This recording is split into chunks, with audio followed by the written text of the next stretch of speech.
Apelidos o kasal po kayo? Kasal po kami, sir. Ilan po anak niyo, sir? Isa lang po, sir. Tsaka wala po sa amin kasi ninanayaw niya sa akin yung anak ko nito sa Mindanao. Ilan taon na po kayo? Ano, sir? 3 taon na po, sir. Mag-apat na po. At sabi mo, nagkikiapid sa iba. Ano po ebidensya po siya nagkikiapid sa iba? Sir, nasaktan na ako doon, sir, sa November pa lang, sir. Kasama kami. Tapos, nagbibigay ako sa kanya ng pera. Kahit nga pag nagayakap ako sa kanya, hindi niya ako pinapansin. Tapos, kahit nga pag kain ko, hinayaan niya na ako, hindi niya ako sinsandukan. Kaya, Accident as misis. opo. Tapos yung damit ko po, ang nagdala pa po, yung katulong ng nanay niya.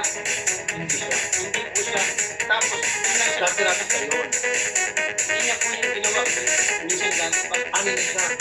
So wala siyang pag-aalaga at pagmamana kita mo. Wala po. Noong sama.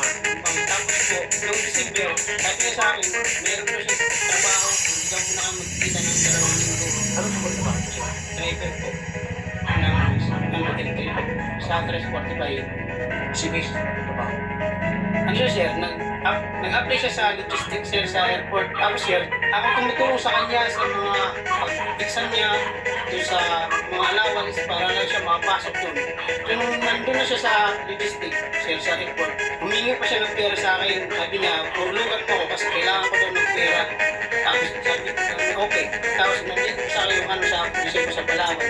Pagdating doon, pinatay na niya yung cellphone, tapos kumuha ng pera, tapos sabi ko, palintaw ko sa kanya, ayaw na niya sa mga Ayan, lakad. Pero anong ebidensya meron pa sir na siya po yung nagdala? Kasi po sir, yung wala kumami sa akin sir, nandito po sir yung gusto ko na yung lalaki sa kapatid ko na Kasi nag-isdan po niya ako. kasi yung kapatid niya mismo sir, sabi ng kapatid niya, kasi nagkita